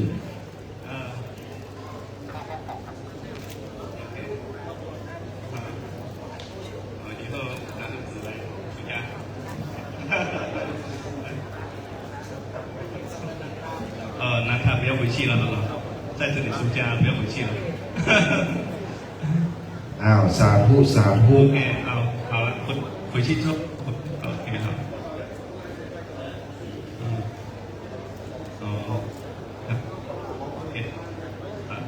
马来西亚的 ，OK。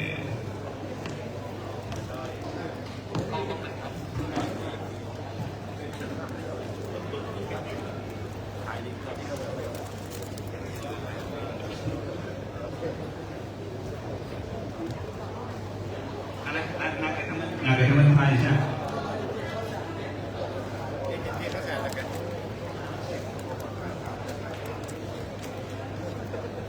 พี่น้องบ้านเราอย่าเพิ่งไปที่ไหนเนอะเดี๋ยวสักการเสร็จงานกฐินแล้วท่านบาจะได้แจกเหรียญแล้วก็แจกข้าวสารนะครับ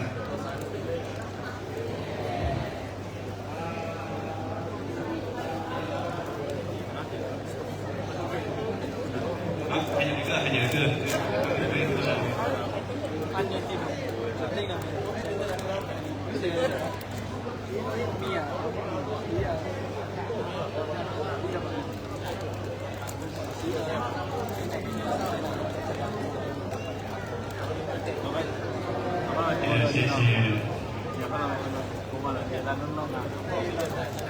มีป้ายแดงมีสั่งกำลังวัดที่ต้องหลายๆเรื่องของโอ้โหคนใดเรื่องของไปเอาผ้าเอาค่าเข้ามาแล้วก็เล่นนะตั้งหลักนะพูดเหมือนสาธุสาธุต่อไปนะครับคณะต่อไป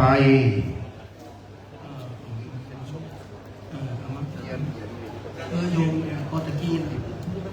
ของเมียโปรตุเกสโอเคตอนนี้นะครับเจสัน和เจนนี่请过来这边รับสารุครูบา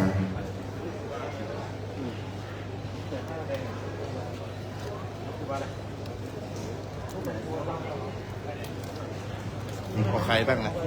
ลองบอกเดี๋ยว 4 คนเหมือนกัน นั่นแหละ ข้าวสาร 2,000 อ้าวตอนนี้นะครับถวายเสร็จตอนนี้ต่อไปครับ เสาที่เราประกาศไปนะครับ รวบรวมที่ครูบาอริยชาติท่านบอก ว่ารวบรวมมาก่อนนะครับได้เท่าไหร่เหลือเท่าไหร่เดี๋ยวทางเจ้าภาพคุณอึงเทียนชง คุณเจินเหยียนเหลียงคุณโตชีบุญคุณอองชงริมจะปิดยอดให้ เหลือ152 ต้น ท่านขอปิดให้ 760,000 บาท อนุโมทนา สาธุอึงเทียนชงคุณเจินเหยียนเหลียงโตชีบุญอองชงริมนะครับปิดยอดเสาตอนนี้เสาได้209 ต้นเต็มจำนวนสาธุ全部的肚子209只现在全部都满了。แล้วก็อันนี้เขาเท่าไหร่ แล้วถวายข้าวสารอีก 2,000 ห่อนี่น้องเป็นข้าวสารแบบนี้นะจากอีก 2,000 ห่อนะครับ4 คนนะครับ4 ท่านไม่อยากอ่านไม่หลงใจลูกรอไม่ใช่แค่ลูกรอกันนะ รูปหล่อมี5 อันลูกรอโอ้นี่ไง อันนี้ไม่เกี่ยว这是师傅的第一期โอเค金生第一期เดี๋ยวไปให้เขา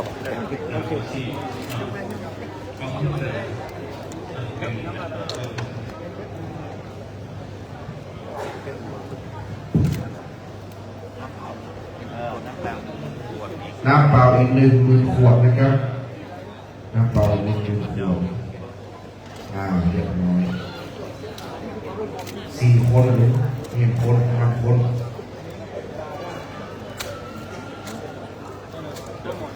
4 คนคนครับคุณอื่นเชิญชมคุณเชิญเดียนคุณโทษชีบุญออกชมดินสาธุ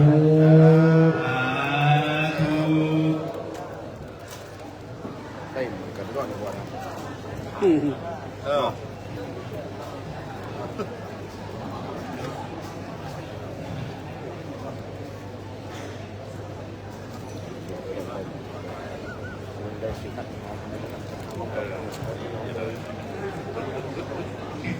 อะไรเรื่องจะไปน้ำน้ำที่ไปไหนนั่นแล้วเดี๋ยว ข้าวสารอีก 2,000 นะครับน้ำอีก10,000 ขวดครับ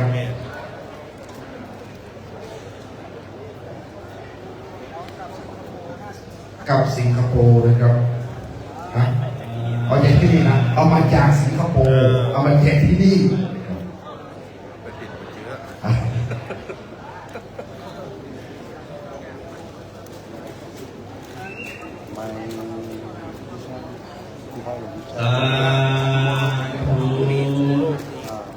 จำลอง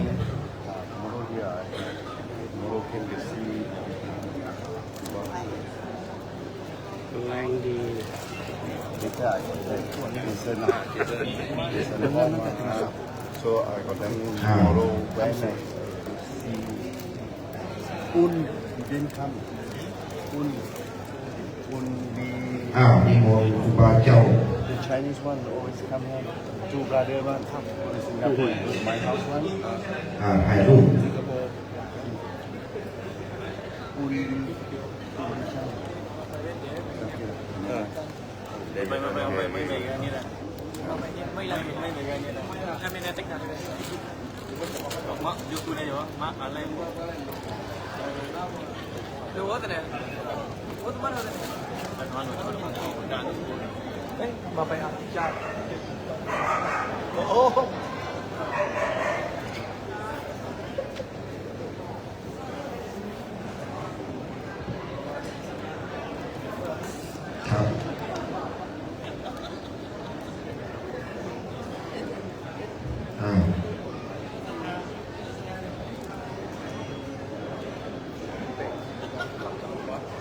แ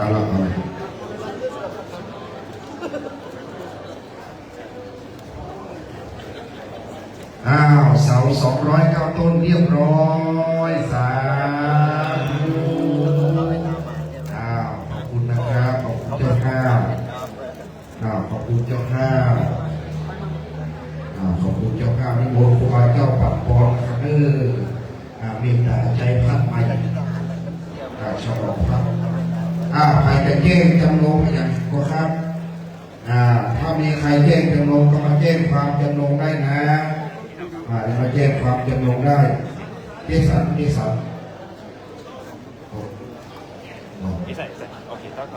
ใครตกค้างใครยังไม่ได้ประเคนยอดอะไรใครมียอดปัจจัยอะไรบ้างใครจะถวายอะไรสาธุ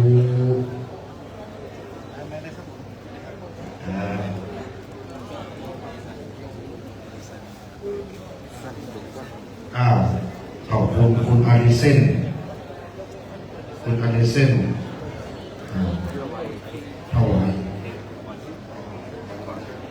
ถวายเค้กก่อน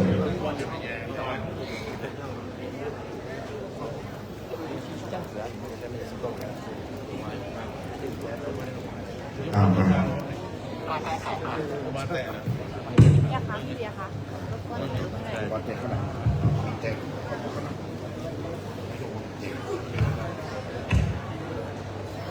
เข้าไปถวายพระไตรกับยอดตัง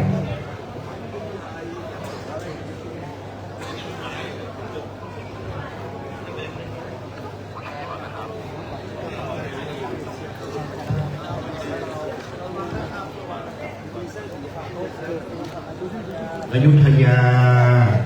สิทธิ์หลวงพ่อแม้นวัดหน้าต่างนอกให้หลวงพ่อหายจากอาการอาพาธนะขอบคุณสิทธิ์หลวงพ่อแม้นถวายพระองค์คุณจะลึกถวายพระองค์ครูบาได้เมตตารับประเคนถวายพระอบแก้วพระอบทองพระอบทอง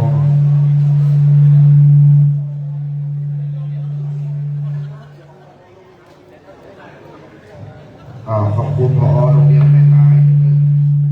ผอ.โรงเรียนแม่นายหลวงพ่อจะลึกถวาย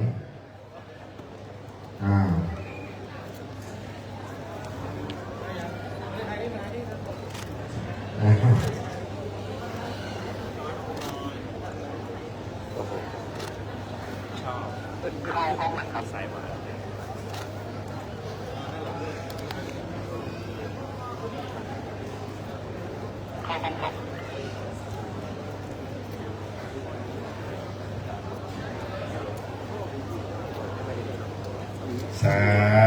ธุเป็นทองแท้นะเป็นทองแท้สาธุ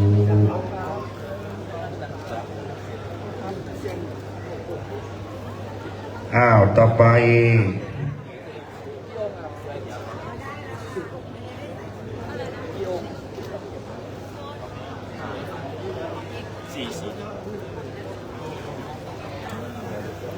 คุณอาริเซนถวายเค้ก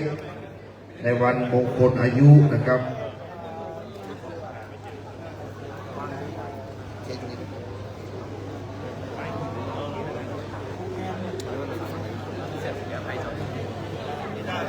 มาถวายพระไตรนี่สายนครพนมจากนครพระนครพนม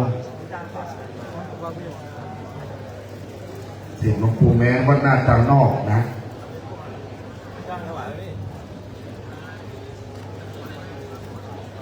สาธุพี่อะไรนะพี่จ้าโชคดีนะพี่จ้านะขอบคุณนะนักบุญพเนจรอยู่พระธาตุพนมนะตอนนี้นะสาธุแล้วเจอกันนะสาธุ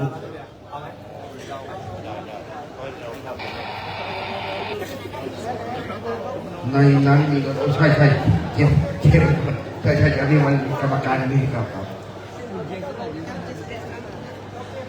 อันนี้มีเงินเก็บเจ้าหน้าที่กรรมการ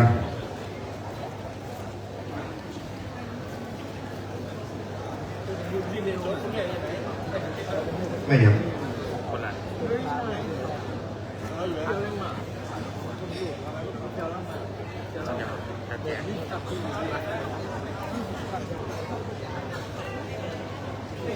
แ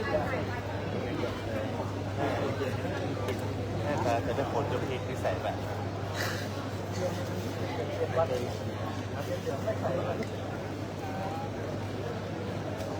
ถ่ายรูปกล้องใหญ่ต่อไปเค้กเข้ามาอลิเซนเข้ามาถวาย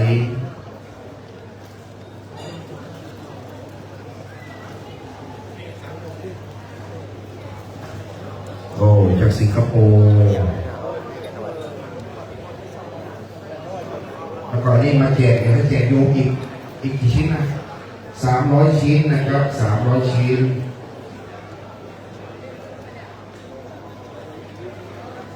300 ชิ้นสาธุ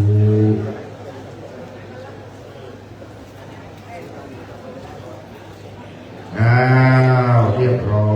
ยขอบคุณนะครับโชคดีมาฉลอง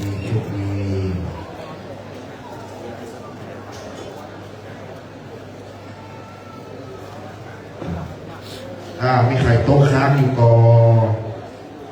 นมีแล้วน้อยเอาปอนมันจะเรื่องบรรยากาศลงมาเป็นเพื่อนปอน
มาฉลองพัดใหม่ให้หน่อย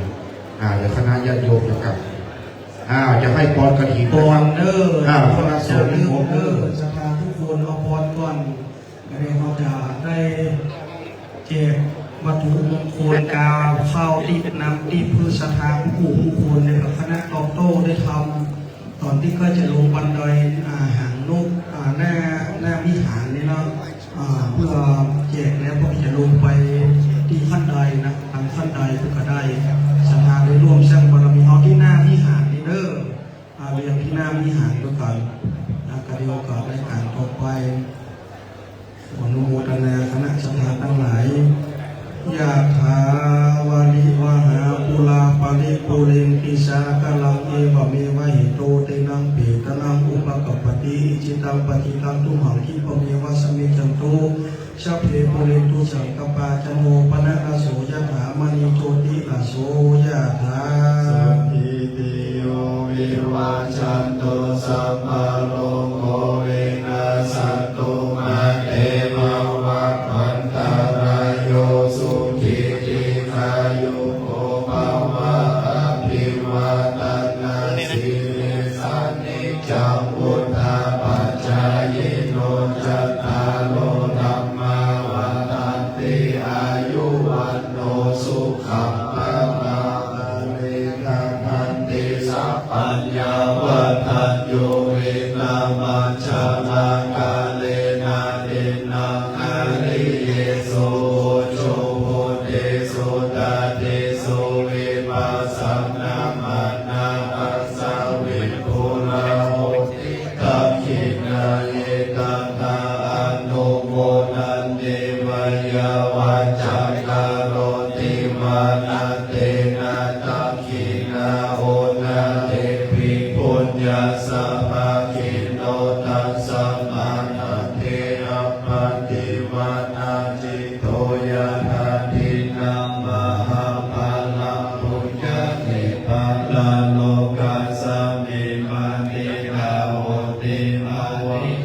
ติภวตุสัมมามังคลังรักขันตุสัมมาเทวตาสัมมาพุทธา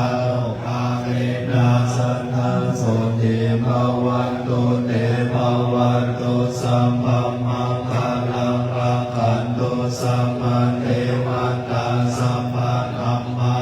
ภาเวนัสนัสโสติภวันตุเตภวันตุสัมมามังคลังรักขันตุสัมมาเทวตาสัมมาสังฆานุภาเวนัสนัสโสติภวันตุเต สาธุอิตังตานะกัมมังนิพพานังปัจจยโยโหตุโน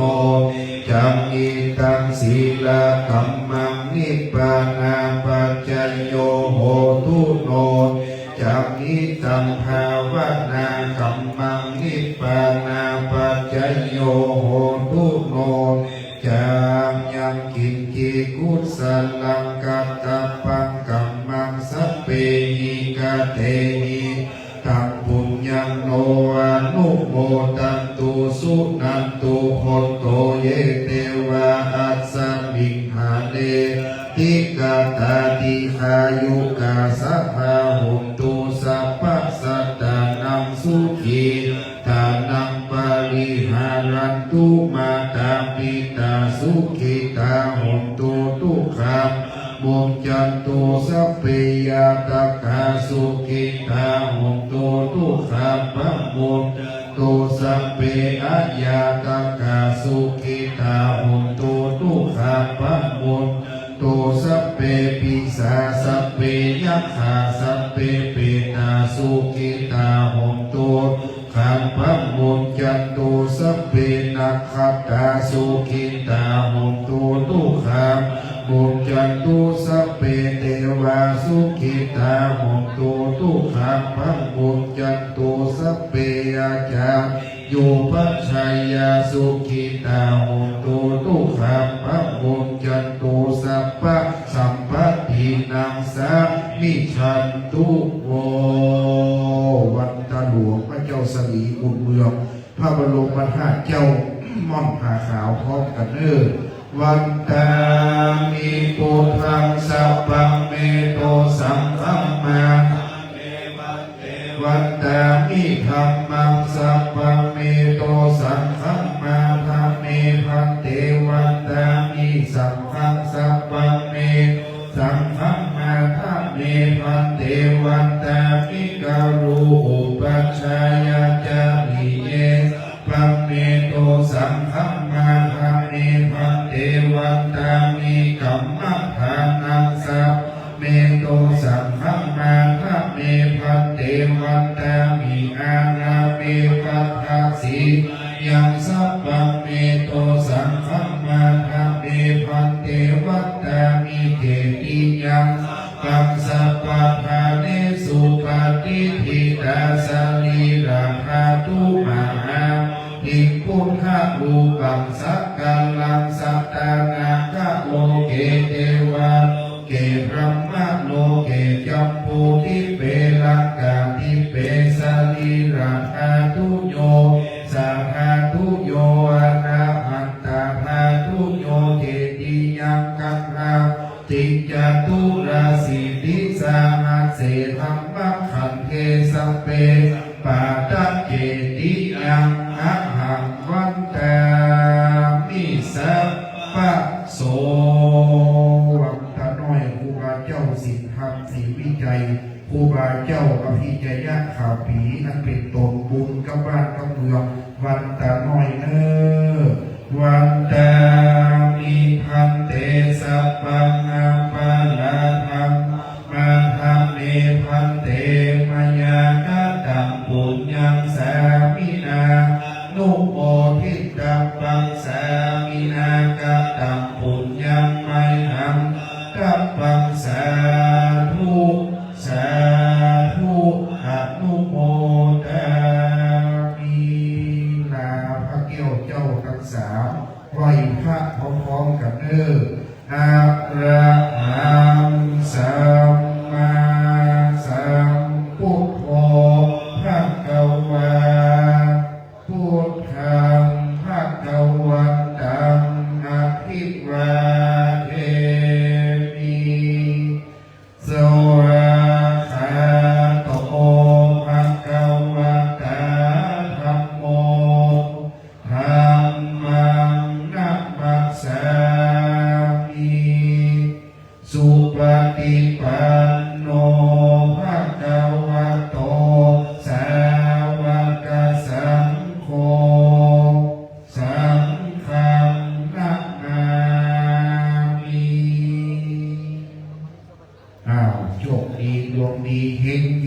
งพูดรักรักที่เป็นมงคลขอบคุณบรรดาญาติโยมได้ไปแจกเข้าต่อแถวที่ไหนต่อแถวไหนต่อแถวหน้าวิหารต่อแถวหน้าวิหารเข้าของพี่น้องสิงคโปร์เข้าพวกประกันเมืองในคณะดูเฮ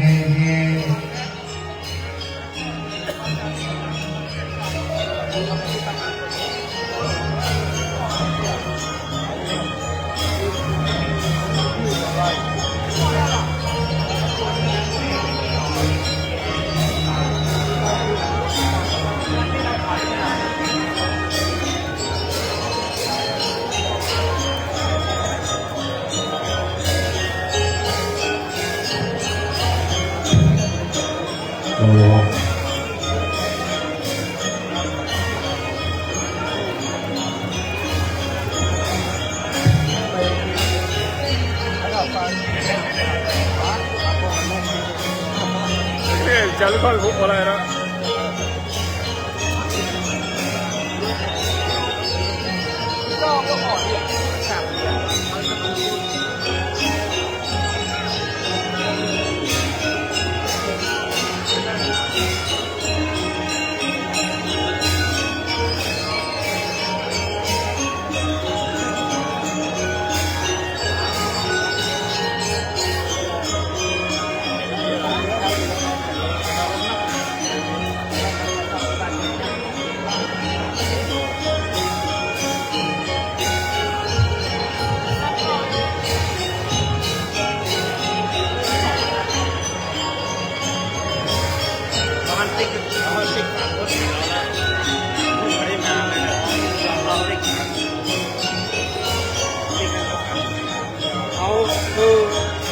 ชาพาที่จะมาเอาผ้าเอาสาวนาคาเดลโลคาเดเนอร์เรื่องข้าวสารที่แจกนั้นต่อแต่ตาหรือออกบวนออกไปเดินนะย้อนมาจากวัดกันเนอร์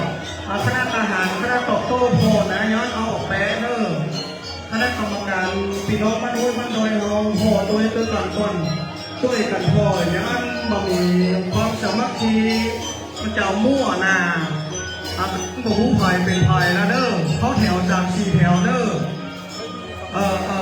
ก้อยอู้ก้อยจ่าก้อยไปเนอร์ไปเอ็กซ์จะวัวจะควายมาได้นะก้อยอู้ก้อยจ่าครับ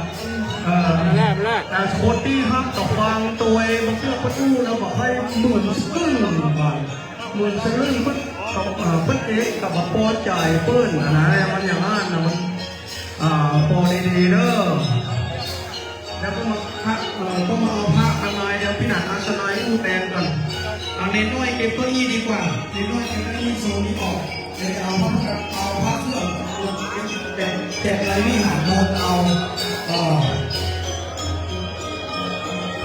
ระเจ้า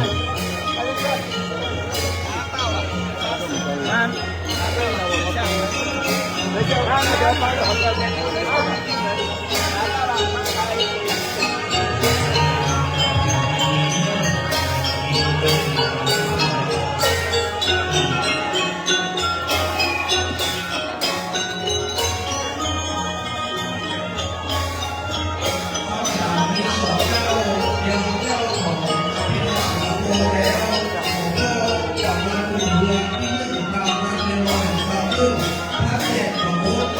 เป็นสัมภาระโตยา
ย่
างคู่กับมันเอากันได้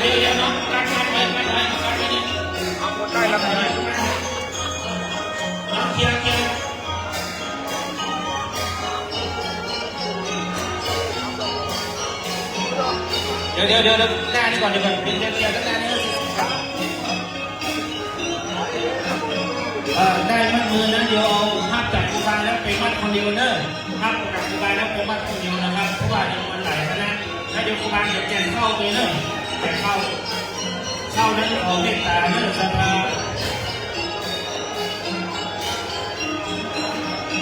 น้องไปอยู่ฝั่งนี้คนหนึ่งน้องไปอยู่ฝั่งนี้คนหนึ่ง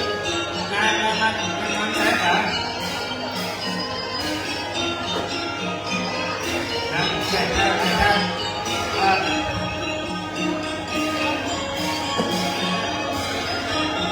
ออกซ้ายไปเลยออกซ้ายไปเลย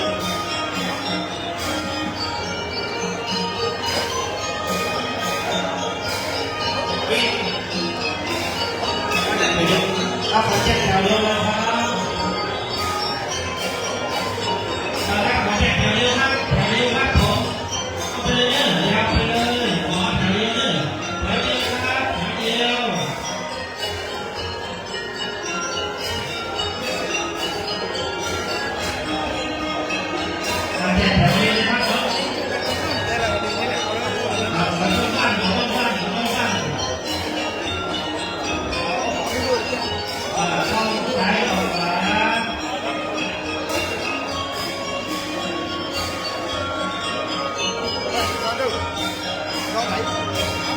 ใครยังไม่ได้ข้าวใครรับข้าวได้นะรับข้าวไปรับข้าวรับไข่นะรับข้าวรับไข่ขอคนละครึ่งนะครับขอคนละครึ่งนะรับโทรออกสายผ่านนะครับออกสายผ่านรับโทรคนละออกสายผ่านใครที่ยังไม่ได้ข้าวให้ไปรับข้าวรับไข่นะให้พี่น้องสิงคโปร์แจกข้าวแจกไข่พ่อกำลังเรือคนไม่โดนแจกข้าวแจกไข่เอาแจก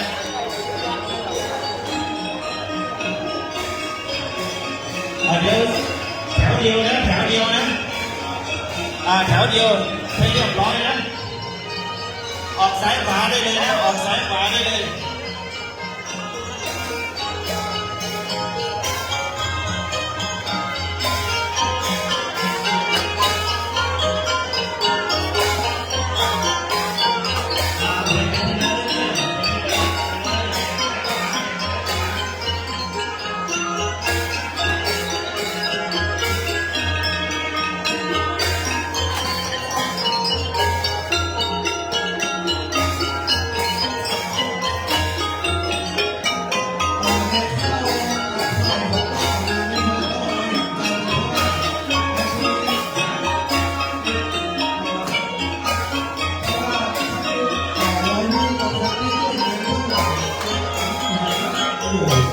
ที่ขวบ